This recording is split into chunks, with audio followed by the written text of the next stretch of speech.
بسم اللہ الرحمن الرحیم۔ بنیادی مسائل کے جوابات، قسط صدر مرتبہ ظہیر احمد خان، انچارج شعبہ ریکارڈ، دفتر P S London. Karachi, Pakistan سے ایک دوست نے حضور انور اید اللہ تعالیٰ بن نصر العزیز کی خدمت اقدس میں تحریر کیا کہ حضرت مسیح موعود علیہ السلام اور حضرت مسلم موعود رضی اللہ عنہ کا موقف ہے کہ انبیاء قتل ہو سکتے ہیں،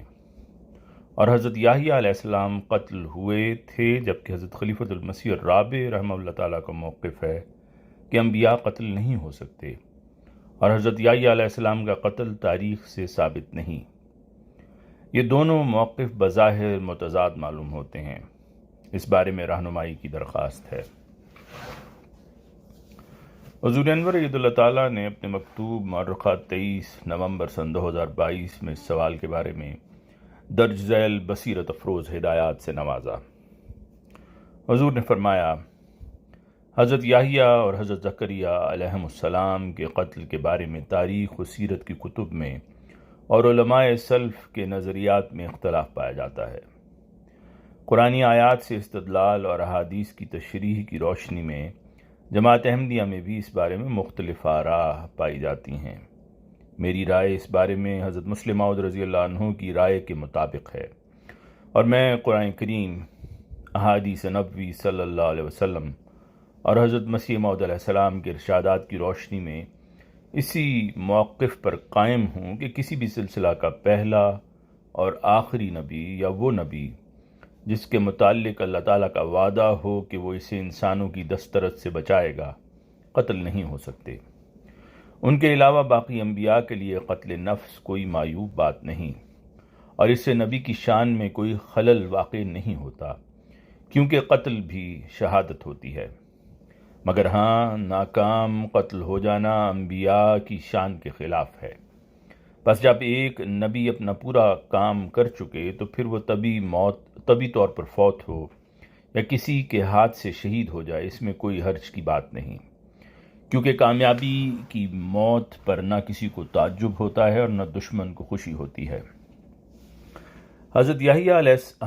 اور حضرت زکریا علیہم السلام کسی سلسلہ کے پہلے اور آخری نبی نہیں تھے، اور نہ ہی ان کے بارے میں خدا تعالیٰ کا کوئی ایسا وعدہ مذکور ہے کہ وہ انہیں دشمن کے ہاتھ سے ضرور محفوظ رکھے گا۔ اسی طرح ہمارا ایمان ہے کہ جب ان انبیاء کی شہادت ہوئی تو یقیناً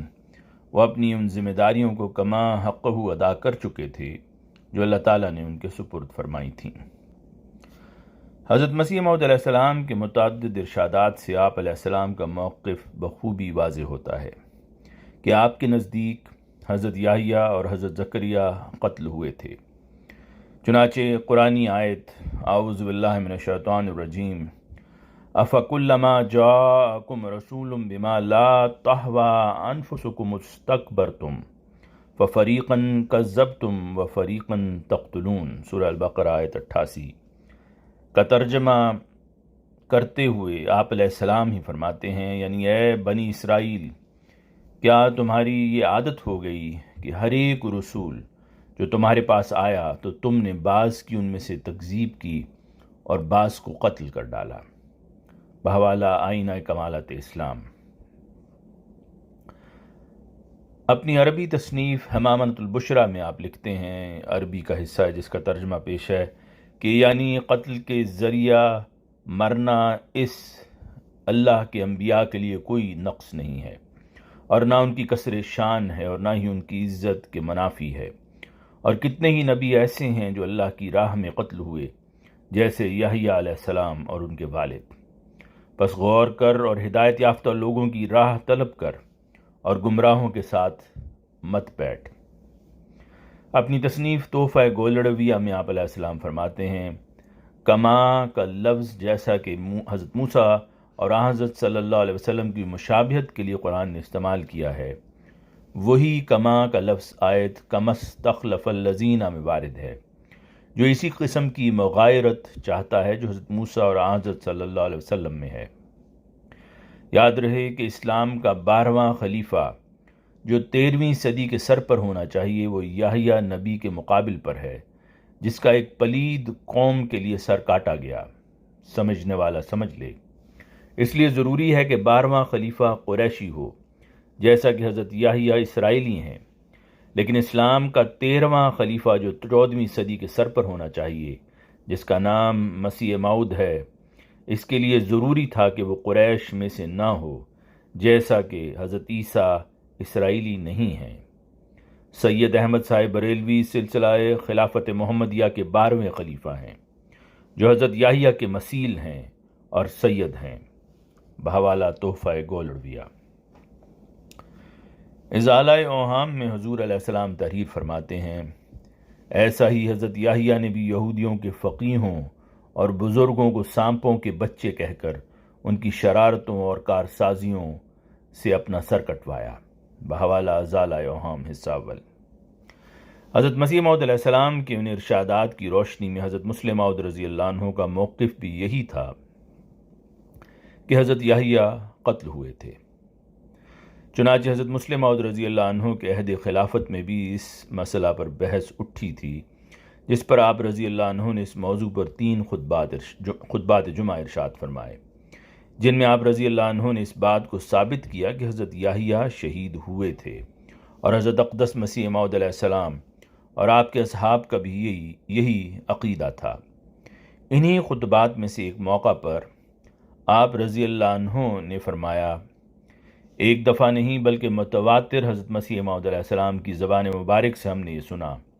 اور ایک رنگ میں نہیں بلکہ مختلف رنگوں اور مختلف پیرایوں میں سنا، اور اب ہمارے لیے یہ بات ماننی بالکل ناممکن ہے کہ حضرت مسیح موعود علیہ السلام قتل یحییٰ کے قائل نہیں تھے۔ پھر صرف حضرت مسیح موعود علیہ السلام کی زبان مبارک سے سننے کا سوال نہیں، بلکہ ہم میں اس بات پر بحثیں ہوا کرتی تھیں، اور ہم ہمیشہ اس وقت کہا کرتے تھے کہ حضرت مسیح موعود علیہ السلام کا یہی عقیدہ ہے کہ حضرت یحییٰ علیہ السلام شہید ہوئے تھے۔ مثلا حضرت خلیفۃ المسیح الاول اس بات کے قائل تھے کہ خدا تعالیٰ کا کوئی نبی قتل نہیں ہو سکتا، اور ہم ہمیشہ آپ سے اس معاملہ میں بحث کیا کرتے، اور انہیں حضرت مسیح موعود علیہ السلام کی کتابوں سے حوالہ جات نکال کر دکھایا کرتے۔ آخر 1910 کے قریب انہوں نے اقرار کیا کہ اب آئندہ کے لیے میں اس مسئلہ کو بیان نہیں کروں گا، ورنہ پہلے آپ ہمیشہ یہ فرمایا کرتے تھے کہ یہ خطابیات ہیں، جیسے علی گڑھ کے سید احمد خان صاحب کہا کرتے تھے کہ قرآن کریم میں بہت جگہ خطابیات کے طور پر باتیں بیان کی گئی ہیں، مگر جب ہم نے متواتر حوالہ جات کو نکال کر آپ کے سامنے رکھا اور کئی شہادتیں آپ کے سامنے اس امر کے متعلق پیش کیں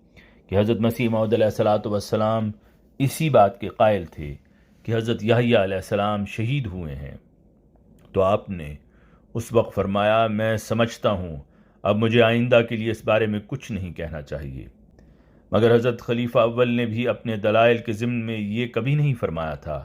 کہ میں نے حضرت مسیح موعود علیہ السلام سے ایسا سنا ہے۔ آپ فرماتے، میرا علم یوں کہتا ہے، مگر جب ہم نے ان پر یہ بات ثابت کر دی کہ حضرت مسیح موعود علیہ السلام اس بات کے قائل تھے کہ بعض انبیاء شہید ہوئے ہیں، تو پھر حضرت خلیفہ اول نے فرمایا، اب میں خاموش ہو جاتا ہوں اور آئندہ اس کے متعلق کبھی کوئی بات نہیں کروں گا۔ بحوالہ خطبہ جمعہ ارشاد 26 اگست 1938۔ باقی جہاں تک حضرت خلیفۃ المسیح الرابع رحمہ اللہ تعالیٰ کے درس القرآن میں بیان شدہ موقف کی بات ہے، تو حضور رحمہ اللہ تعالیٰ نے اپنے اس موقف کو حتمی قرار نہیں دیا تھا، بلکہ فرمایا تھا کہ اس بارے میں مزید تحقیق ہونی چاہیے۔ نیز حضور رحمہ اللہ نے اپنے موقف کی تائید میں حضرت مسیح موعود علیہ السلام کے ملفوظات میں بیان شدہ اس ارشاد کو بیان فرمایا تھا کہ صلیب چونکہ جرائم پیشہ کے واسطے ہے، اس واسطے نبی کی شان سے بعید ہے کہ اسے بھی صلیب دی جاوے، اس لیے توریت میں لکھا تھا کہ جو کاٹھ پر لٹکایا جائے وہ ملعون ہے۔ آتشک وغیرہ جو خبیث امراض خبیث لوگوں کو ہوتے ہیں، اس سے بھی انبیاء محفوظ رہتے ہیں۔ نفس قتل انبیاء کے لیے معیوب نہیں ہے۔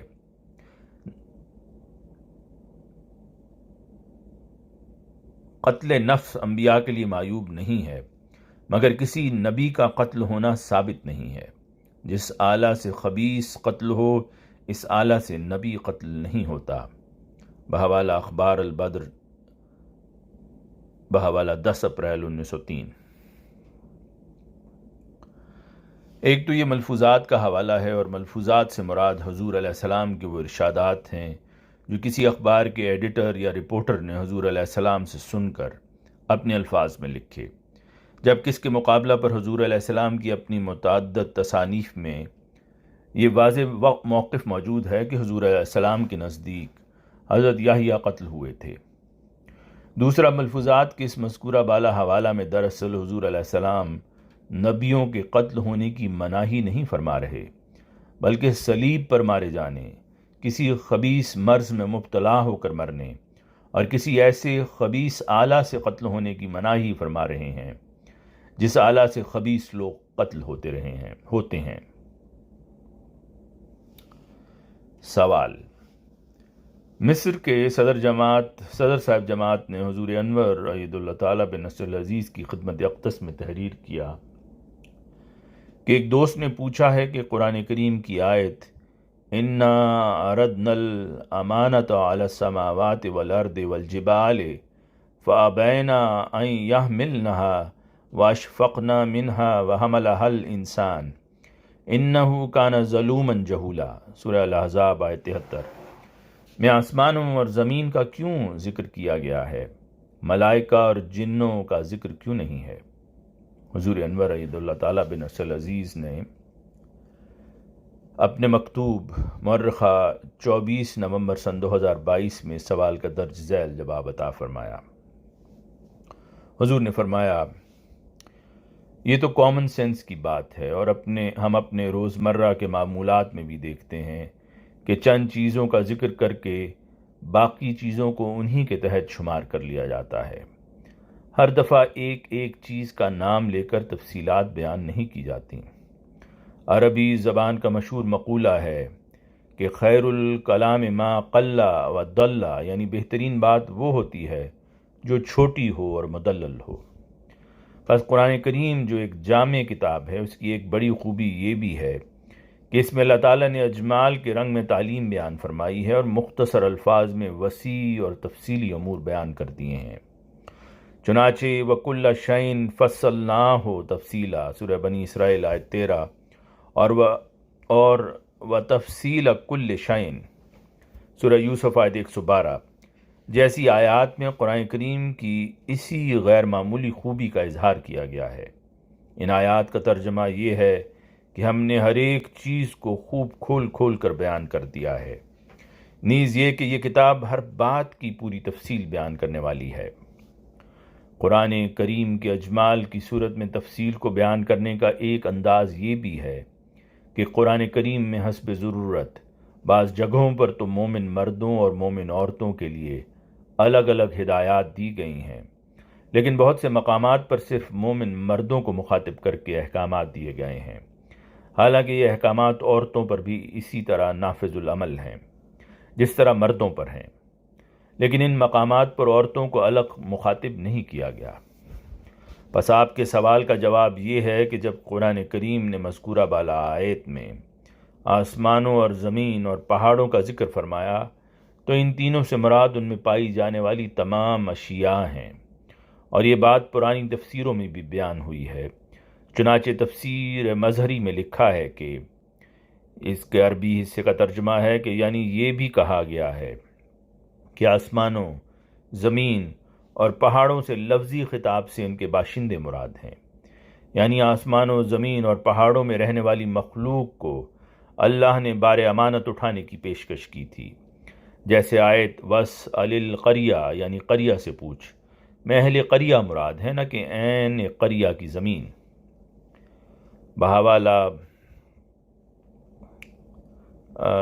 بحوالہ تفسیر المظہری۔ حضرت مسیح موعود علیہ السلام نے بھی اس آیت میں مذکور زمین و آسمان اور پہاڑوں سے مراد ان پر رہنے والی مخلوق ہی لی ہے۔ چنانچہ اپنی تصنیف توضیح مرام میں آپ فرماتے ہیں اِنَّا عَرَضْنَا الْأَمَانَةَ عَلَى السَّمَاوَاتِ وَالْأَرْضِ وَالْجِبَالِ فابین ان یحملنها واشفقنا منها وحملها الانسان انه کان ظلوما جہولا، یعنی ہم نے اپنی امانت کو، جس سے مراد عشق و محبت الہی اور مورد ابتلا ہو کر پھر پوری اطاعت کرنا ہے، آسمانوں کے تمام فرشتوں اور زمین کی تمام مخلوقات اور پہاڑوں پر پیش کیا، جو بظاہر قوی ہیکل چیزیں تھیں، سو ان سب چیزوں نے اس امانت کے اٹھانے سے انکار کر دیا اور اس کی عظمت کو دیکھ کر ڈر گئیں، مگر انسان نے اس کو اٹھا لیا، کیونکہ انسان میں یہ دو خوبیاں تھیں، ایک یہ کہ وہ خدا تعالیٰ کی راہ میں اپنے نفس پر ظلم کر سکتا تھا، دوسری یہ خوبی کہ وہ خدا تعالیٰ کی محبت میں اس درجہ تک پہنچ سکتا تھا جو غیر اللہ کو بکلی فراموش کر دے۔ بحوالہ توضیح مرام۔ اسی طرح براہین احمدیہ حصہ پنجم میں فرمایا، ہم نے اپنی امانت کو جو امانت کی طرح واپس دینی چاہیے تمام زمین و آسمان کی مخلوق پر پیش کیا، پس سب نے اس امانت کے اٹھانے سے انکار کر دیا اور اس سے ڈرے کہ امانت کے لینے سے کوئی خرابی پیدا نہ ہو، مگر انسان نے اس امانت کو اپنے سر پر اٹھا لیا کیونکہ وہ ظلوم اور جہول تھا۔ یہ دونوں لفظ انسان کے لیے محل مداح میں ہیں نہ محل مذمت میں، اور ان کے معنی یہ ہیں کہ انسان کی فطرت میں ایک صفت تھی کہ وہ خدا کے لیے اپنے نفس پر ظلم اور سختی کر سکتا تھا، اور ایسا خدا تعالیٰ کی طرف جھک سکتا تھا کہ اپنے نفس کو فراموش کر دے، اس لیے اس نے منظور کیا کہ اپنے تمام وجود کو امانت کی طرح پاوے اور پھر خدا کی راہ میں خرچ کر دے۔ بحوالہ براہین احمدیہ حصہ پنجم۔ آئینہ کمالات اسلام میں حضور علیہ السلام فرماتے ہیں، وہ امانت جو فرشتوں اور زمین اور پہاڑوں اور تمام کواکب پر عرض کی گئی تھی اور انہوں نے اٹھانے سے انکار کیا تھا، وہ جس وقت انسان پر عرض کی گئی تھی تو بلا شبہ سب سے اول انبیاء اور رسولوں کی روحوں پر عرض کی گئی ہوگی، کیونکہ وہ انسانوں کے سردار اور انسانیت کے حقیقی مفہوم کے اول المستحقین ہیں۔ بحوالہ آئینہ کمالات اسلام۔ حضور عید اللہ تعالیٰ مزید فرماتے ہیں، پس اس آیت میں ان آسمانوں، زمین اور پہاڑوں کا جو اجمالاً ذکر کیا گیا ہے، ان سے مراد ان میں بسنے والی تمام مخلوقات ہیں جنہوں نے اس امانت کا حق ادا نہ کر سکنے کی وجہ سے اسے اٹھانے سے انکار کر دیا، اور پھر انسان جسے اللہ تعالیٰ نے اشرف المخلوقات کا مقام عطا فرمایا ہے، اس نے نتائج کی پرواہ کیے بغیر اس امانت کو اٹھا لیا۔